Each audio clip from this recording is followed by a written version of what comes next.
All right, everyone. Thanks for tuning in for another Coyote Radio show and podcast. We got my buddy Timbo here. Hey. First time on. Appreciate it. Hey, proud to be here. Thanks for listening out there, everybody. Don't mind the crowd noise. We're just before a show. People are coming in the doors. We're going to have a nice little time here at Duke's Indy at the Honky Tonk. We're going to throw it down. Yeah, it's going to be a good time. Looking forward to it. Yeah. Like I said, been wanting to get together with you for a while and kind of get your story.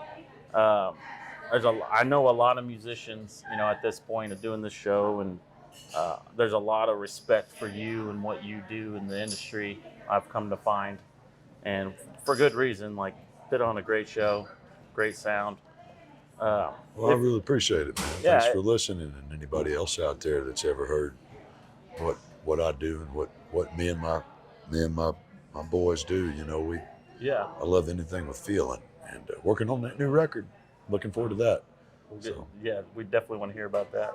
If you could, though, kind of start us at the beginning, like how you got into music. I know you're not a transplant. You're straight up from Nashville, the heart of it, and just kind of take me down that rabbit hole, if you would. Well, I was born in the Baptist hospital. They don't call it that anymore. I think it's called St. Thomas or something like that now. But I lived in and out of Nashville proper and the surrounding counties since I was young. Born and raised there, with the exception of living in my daddy's hometown in Arkansas for a little while. A couple other places Dad traveled when I was so young I couldn't remember. But Dad was and is an incredible, I'm only just a little bit of what my dad is, really and truly. Yeah. An incredible human being and an incredible musician. And my mama is the same, that I feel. And I know people brag about their parents all the time, but I am truly blessed to have the family that I had. It took me a long time to grasp what I was supposed to be doing on this earth. Really and truly. It took me a long time.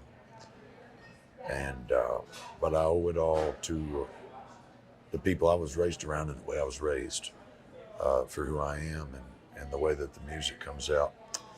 We grew up back and forth between Davidson County, Sumner County, Robertson County, and everywhere in between. Never made it over Brentwood and Franklin, but Mama's side of the family was a bluegrass band, gospel band called the Lost Kentuckians. And so my Mo and Papa, my grandmama and my granddaddy, we called them Mo and Papa. They was responsible for starting that with my mama and my aunt, her sister, Okay. and they all wrote songs and sang, and we grew up in it. I mean, just Yeah. music, instruments all around. I'm jealous hearing this already. It was easy to take that kind of thing for granted. Really easy because it's all around you. You're a little kid. You don't give a shit about what your parents are doing. We didn't have there's a time when you feel that way, when you're a kid Yeah. Oh, and you yeah. could care Absolutely. less. You want to know what your friends are doing and so forth, so on. And we didn't have a daycare or a babysitter, mind you. We went where they went. We slept where they played, Our sleeping spot, that we slept at usually was one of the booths in the bars where they played. And uh, the if you look right at the Station Inn stage, I grew up at the Station Inn as a young kid.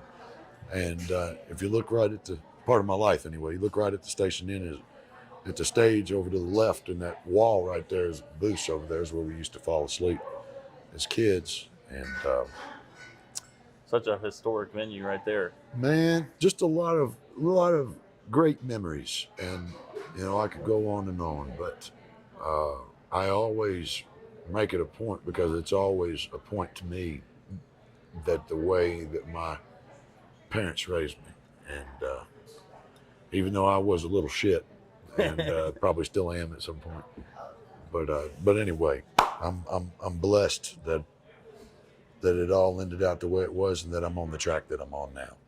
Yeah. So there was got a little older, and I ended up getting myself in a fair amount of trouble and so on and so forth, just like anybody does.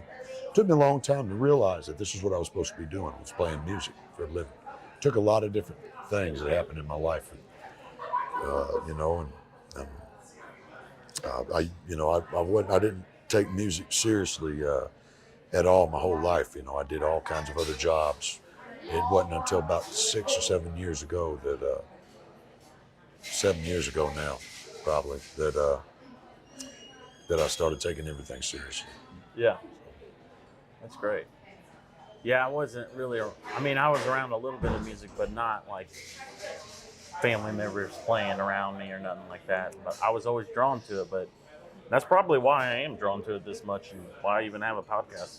It's because I'm just not really very good at doing it. You know what I mean? I play a little banjo, but I'm not good. Well, there's something to be said about somebody who does not come from that, that doesn't grow up with it around them, and they're drawn to it. There's so much to be said for that. And there's so Oh, many yeah. people like that left their hometown, or went somewhere else because they were seeking music, seeking something to do with music. And I think that's awesome, and that's another great thing about Music City. Yeah. What would you say the pros and cons of Music City? Because you hear a bunch of, depending who you talk to. I mean, Well, I got this song, and I hadn't wrote the verse yet, with the chorus, and I'll tell you, I'll sing a little bit for you, because it's a feeling that I have, and it come right out of me one day, and I thought, it's not hating on nobody that moved to Tennessee or Nashville. It's not hating on anybody. It's just the truth, and it goes, Music City, USA. That's where I was born and raised. Some folks ask if we like change. I say she's seen better days. So, heaven on earth without a doubt. That's when all the folks found out about my home in Music City, USA. It's kind of like yeah. that. But Yeah. anyway, It's just like the perspective of it, from your yeah, end and everything. it's still a great city, and it's where it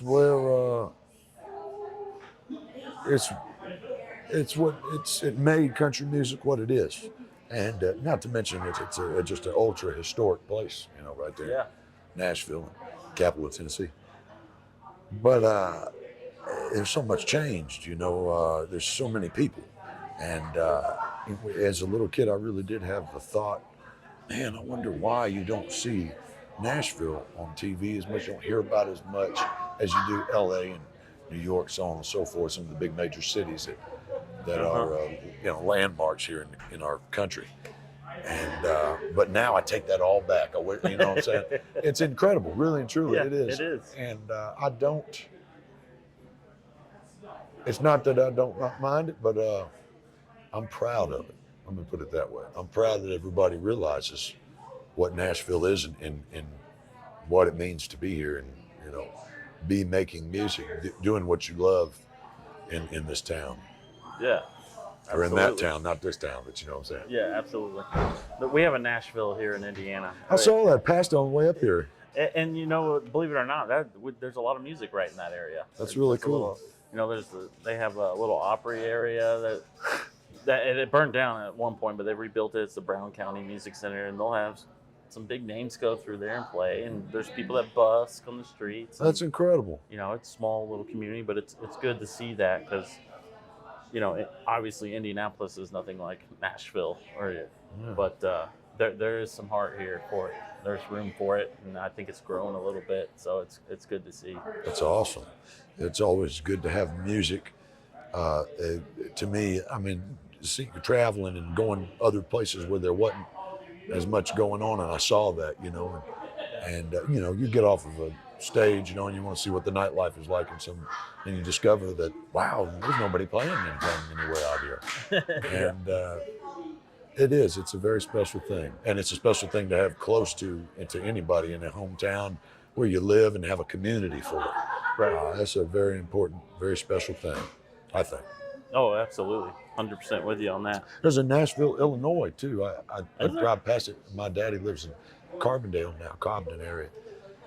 And there's Nashville, Illinois. And I think they might have a little music thing going on there, too. You got to. It's contagious. You still plugged in there? Yeah, I'm still plugged in. Okay, just make sure. It's all right. Not used to. Being mic'd up. Yeah. Well, no, yeah. I think it's got this thing right here. Yeah, happy to be here. I appreciate you asking me here. Yeah. So you mentioned right at the beginning of this, you're working on some new tunes, some new music. You got an EP out, basically, that people can find online. Yeah. Already. A couple singles and a lot of different things on YouTube that haven't been put together as a compilation or anything like that, but you can find it all on YouTube. Yeah. And we got about half the record in the hole already. And we're just kind of piecing some things together. At this time, there's a lot of people telling me to do this and that. It seems like we've got a lot of irons in the fire. And I say that to say this. I just want to make music. I want to get this record done, and I want to get somebody who can handle the workload. When it gets to a certain point, because I'm doing all the booking myself and things of that nature. My wife helps me out, but we're still on the up and up. We're still up and coming, and so we're really looking forward to traveling out more often and Good. and that kind of thing, man. I can't wait to get this record done. I expect to get it done here in the next couple months or so. And we're looking forward to pushing the hell out of it. Yeah. Anything that we should look for or keep an ear out for? Like special features with guests or different instrumentation or anything like that? Or? Ben, I appreciate you asking. I'll tell you what, I think that in terms of different instrumentation, it's going to be different than a lot of the stuff that you hear on the radio, of course, because there's going to be a steel guitar, by God. Yeah, you got to. But no, I'm just kidding. But it's going to be a lot of fun. There's not any different instrumentation. There might be a couple of special guest spots. We already have some stuff that we've recorded live on the camera. That we have some dear friends of mine that's incredible talent, just like the people I brought with me tonight. and you'll see some familiar faces. You'll hear some familiar voices. Let's Yeah. say. I'm obviously it sounds like you still got a lot to do, but is there like a projected date you have in mind? Hopefully this can get released to the public, or this is just too much to really tell. I wish I could tell you. I wish I could tell you. Just stay tuned and find us on Instagram and All the social media, all the social plugs, media yeah. stuff and all that. We're so busy. We just want to tell you about the really special things going on, things we do out of town, and come to your hometown more often. So reach out to us and tell us about some honky tonks. And I've got a road manager that takes care of a lot of that stuff. And Good. we'd love to see you in your hometown. Proud to be here in beautiful Indianapolis. It was a beautiful drive down here. And this is an awesome honky tonk. And you know what? They need to have this more in Nashville. You'd think they would, with all the great records they've got over here and the real record player. I mean, come on. Can't get better than that. He's referring to a record player over here off the side stage, and it's pretty cool here. Like on a Tuesday when nothing's going on, they'll come in here and tell you to come spin some records or bring your own. Bring your own favorite one, throw it on, have a couple drinks, maybe grab a burger. That's so cool, man. It's a very chill. That's a good experience. If I was a Zagat motherfucker or one of those critics, and I came on here and ate a burger, I'd give them 6 stars. Perfect. 6 out of how many? 6 out of 5. Okay, good. That's awesome, man. Well, we better get off here because it's about showtime here, and man, thank you so much. We're going to have Timbo on again, I'm sure, in the future. I want to hear some more of these old stories that he's got from back in the day, and it's stuff his parents didn't station in. And he plays at Roberts, Western World a lot on the Strip if you guys visit Nashville. He's got numerous stories, I'm sure, that could take up hours of content. But Too long. Yeah. Too long for this episode. We got a show to do tonight. So thanks for tuning in. Be sure to share this with everybody. Thank you all for listening out there. Yep. We'll see you next time.